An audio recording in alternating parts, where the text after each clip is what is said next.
Vamos lá, sétimo ano. Vamos fazer uma revisãozinha rápida aí para vocês relembrarem o que a gente estudou e o que eu vou cobrar na prova. Lembrando, expedição 4, os percursos 13 e 14 apenas que eu vou cobrar na prova, beleza? Então o percurso 4 fala sobre a região norte, né? É a maior região do território brasileiro de todas as demais regiões, correspondente a 45% do nosso território, né? Apresenta uma população de aproximadamente 19 milhões de habitantes. Compõe, vocês observando o mapa aqui, ó, o Acre, Rondônia, Amazonas, Roraima, Amapá, Pará, Tocantins, né? Os estados que fazem parte desta região, beleza? Então, gente, é bom olhar esse mapa aí na hora de estudar também, para agregar mais no conhecimento de vocês. Aí tem até aqui, ó, uma perguntinha falando sobre eles. Quais os estados? É o Acre, Rondônia, Amazonas, Roraima, Amapá, Pará e Tocantins. Ó, durante muito tempo a região ela era isolada, né? Porque a gente via que era povoada só pela população indígena, e ela começou a melhorar, né, ou ser um pouco ocupada com a exploração do látex, né, isso mais ou menos em 1880 a 1912, e aí começou a ter o seu início de atividades econômicas.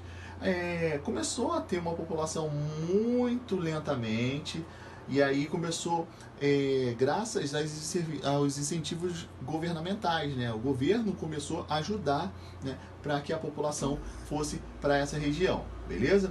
A região do norte, como a Amazônia, é a região que é onde tem a maior parte da floresta amazônica, né? Então, constitui, na verdade, parte da Amazônia continental, que abrange outros continentes, e a Amazônia Legal, que eu vou falar para vocês mais um pouquinho aqui abaixo, beleza?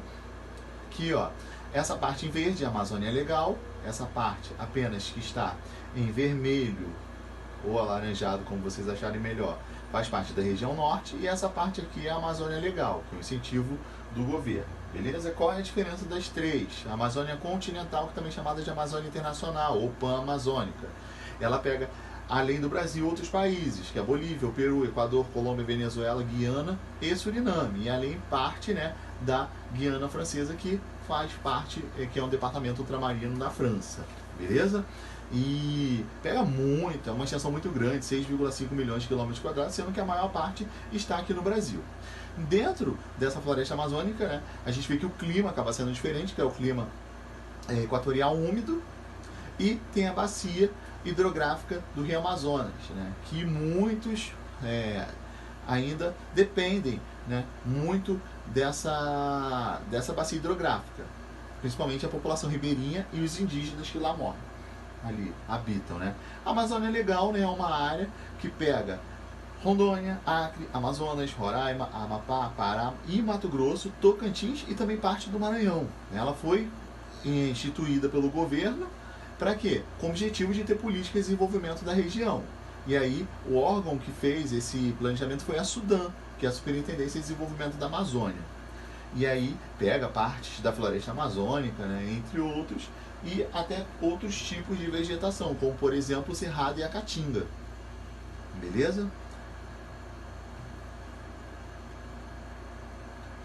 O relevo de lá, né? O relevo tem umas altitudes de até 200 metros, né? Então as terras têm baixas altitudes, acompanham os vales e os rios, e tem extensas planícies. Então a gente tem um pouco de planalto aí, né? E composta de planícies, e as altitudes mais elevadas estão ao norte lá de Roraima, né? E também no estado de Amazonas, que tem o ponto culminante do território brasileiro, que é o Pico da Neblina, que tem 2.995 metros de altitude, que faz até próximo à fronteira. Aqui o mapa físico que a gente viu, né? O clima, como eu já falei para vocês, é equatorial úmido, porque as temperaturas são elevadas e as precipitações ocorrem o tempo todo, durante todo o ano. Então por isso que acaba sendo equatorial, ele é diferente do restante do Brasil, né? Tirando o sul, a gente acaba vendo. Manaus, que é uma das cidades mais populosas da região norte, né? Acontece isso aqui, ó, elevada temperatura e níveis de chuvas também elevados na maior parte do ano. a vegetação de lá. Né? A vegetação, a gente pode dizer que tem uma partezinha do cerrado, né, em algumas partes. No litoral a gente tem a cobertura vegetal, principalmente da floresta amazônica, né, e que é um tipo de floresta tropical, pluvial, que ajuda. Né? Então a maior parte ali é a floresta amazônica, que vem sendo desmatada, né, e isso a gente vai falar só no último percurso, principalmente pelos homens. Né? Então o desmatamento veio ocorrendo por madeireiras, e aí até mesmo para a expansão da mineração e agricultura. Beleza? Muitas coisas acontecem ali. E sobre essa tipo de vegetação, a gente vai falar sobre os dois ecossistemas, que é a mata de terra firme e as matas de inundação, que a mata de inundação, como vocês lembram, espero que lembrem, ela acaba se dividindo em duas partes. Né? Quais seriam essas diferenças? Vamos lá. A mata, principalmente, vou passar para a próxima página. A mata de terra firme, né, tem uma biodiversidade absurda, né, e são matas que não sofrem inundações dos rios. Né. 90% da bacia amazônica localiza nessa área, né, e as árvores acabam sendo muito altas, chega a 40 metros. Agora, as matas de inundação ela acaba se dividindo em duas, que é a de igapó e a de várzea, né, as matas de várzea. Qual a diferença? Né? A mata de igapó, ele quer dizer que situam-se em terrenos mais baixos e elas têm água o ano inteiro, então elas ficam constantemente alagadas durante todo o ano, beleza? A de várzea são aquelas inundadas somente em períodos de cheia, então alguns períodos do ano apenas, beleza? Quando os rios eles acabam, né, aumentando o seu volume. Sobre a hidrografia, né? Quando a gente fala sobre a bacia hidrográfica de lá, né, o Rio Amazonas é o que predomina naquela região. Banha também parte da Bolívia, Colômbia, Equador, Peru e Venezuela. O Rio Amazonas e seus afluentes é a maior bacia hidrográfica do planeta. Isso em extensão e também em volume de água, beleza? Então, até nela tem uma parte com a fronteira do Peru, né, e o Brasil. Ela tem uma confluência com o Rio Negro, que fica em Manaus. O principal rio dessa bacia recebe o nome de Rio Solimões. E desse ponto a sua foz, ele é denominado no Rio Amazonas, até a parte do Golfão Amazônico. Né? O rio ele é importante para quê? Ele é navegável, ele ajuda a população ribeirinha, como meio de sustento, para as hidrelétricas ele também ajuda. Então tem várias formas aí que esse rio beneficia a população da região norte. Aqui, ó, para navegação dos exemplos, né? E isso ocorre com o ciclo hidrológico naquela região. Por quê? Lá ocorre a evapotranspiração das árvores, né? E com isso, o que acaba acontecendo? Essa evapotranspiração, ela vai formando as nuvens, e aí quando elas ficam saturadas, elas acabam chovendo, né?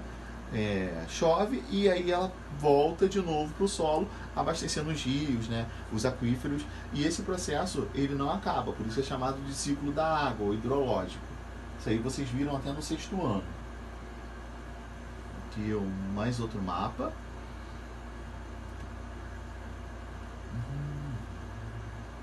Aí aqui fala sobre o maior complexo fluvial, né, que tem as hidrelétricas como destaque. E aí eu entro no outro percurso, que é o percurso 14, que é a construção dos espaços geográficos ali.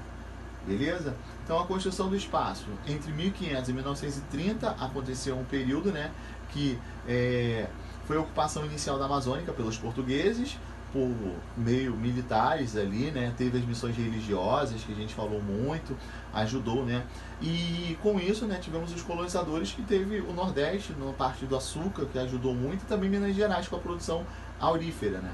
E aí ocorreu por meio de vários conflitos com os indígenas, porque até então não aceitavam ser escravizados ou ajudar-se, né. Foi aí que nesse período eles encontraram as chamadas drogas do sertão, que tiravam, né, são o quê?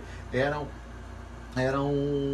meios, né, eram produtos que eram extraídos da floresta, e alguns exemplos dele é o quê? Baunilha, guaraná, urucum, algumas ervas, até frutos e sementes fazem parte dessas drogas do sertão. Isso ajudou muito na economia, tá?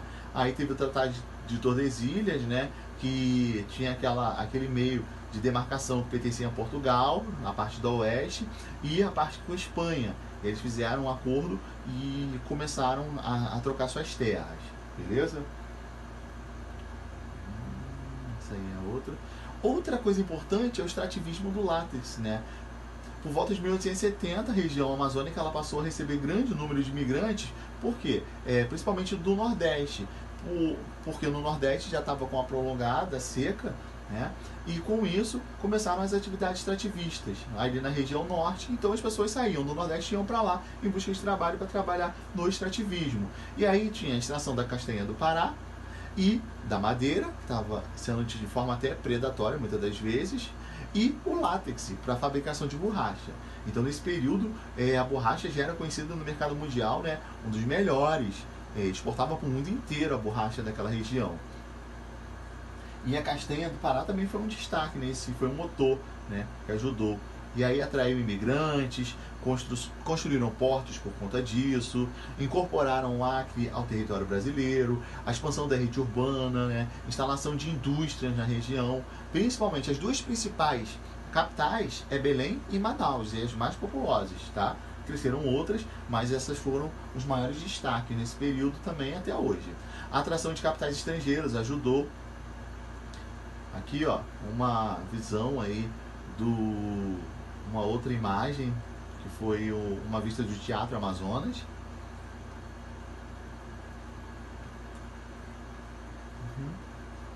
E aí teve um declínio da borracha, né? Porque o Brasil era o maior produtor de borracha, mas chegou um certo período que em alguns países, principalmente da Ásia, começaram a plantar também. E aí, o que aconteceu? Eles levavam as sementes de lá e aí eles começaram a produzir. Viram que isso seria um grande meio econômico para o país. E aí a borracha no Brasil começou a perder valor, né?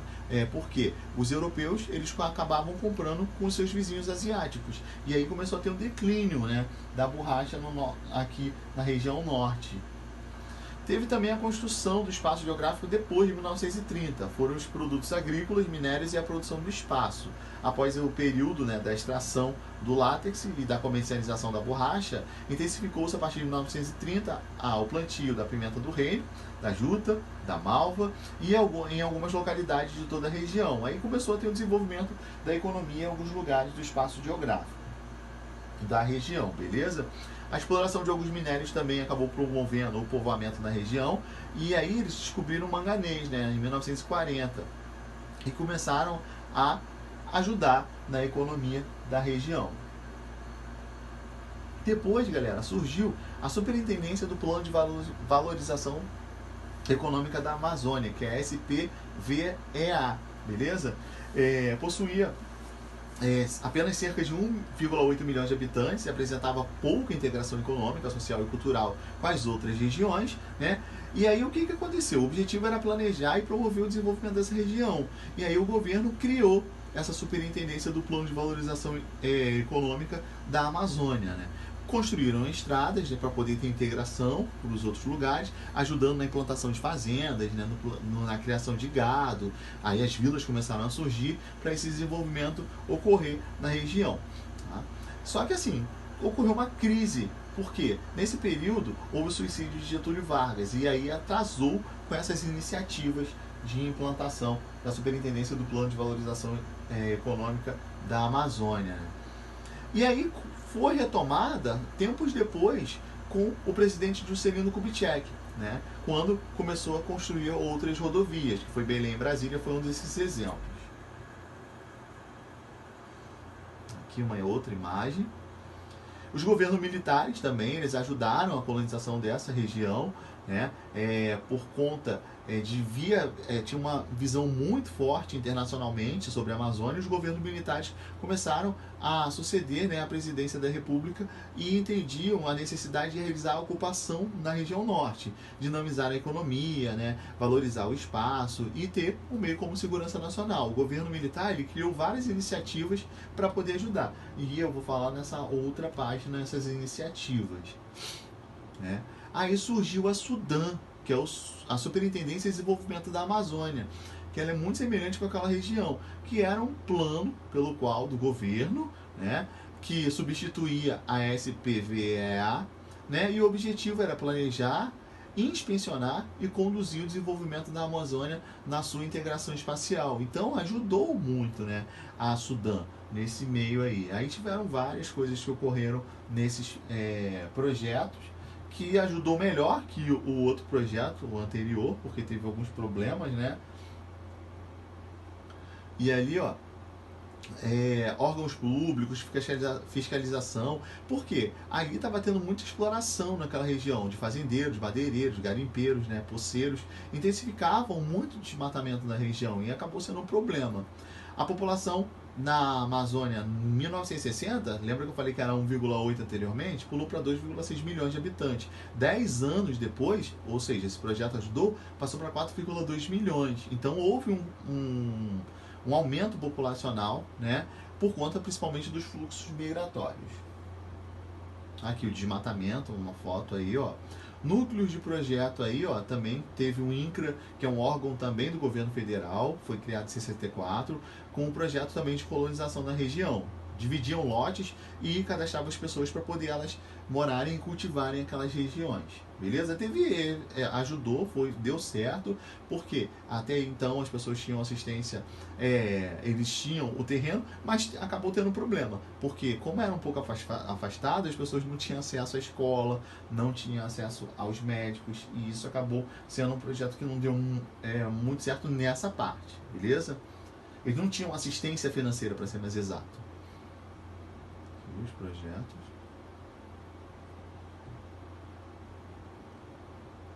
E tivemos também outro projeto, que é a Zona Franca de Manaus, né? Que, ó, buscando incentivar a industrialização de Manaus, o governo, né, federal criou em 67 a Superintendência da Zona Franca de Manaus, que disponibilizou a infraestrutura e vantagens financeiras para as indústrias se instalarem na região. Tá?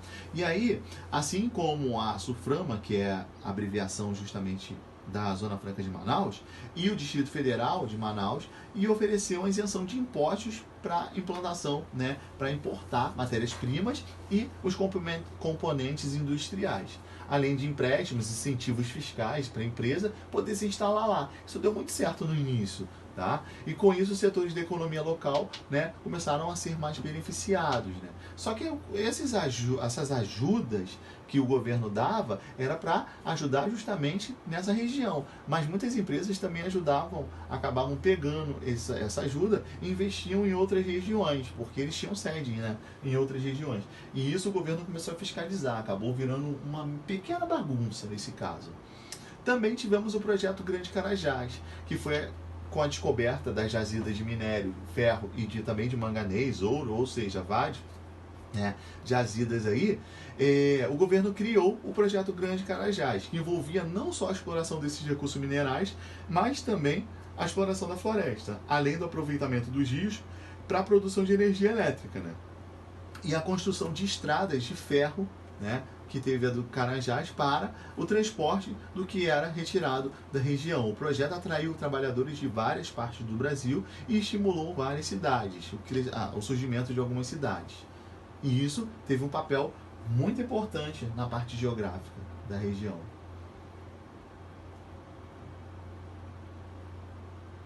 Então, beleza, galera? Qualquer dúvida é só falar comigo no grupo, hein? Um abraço.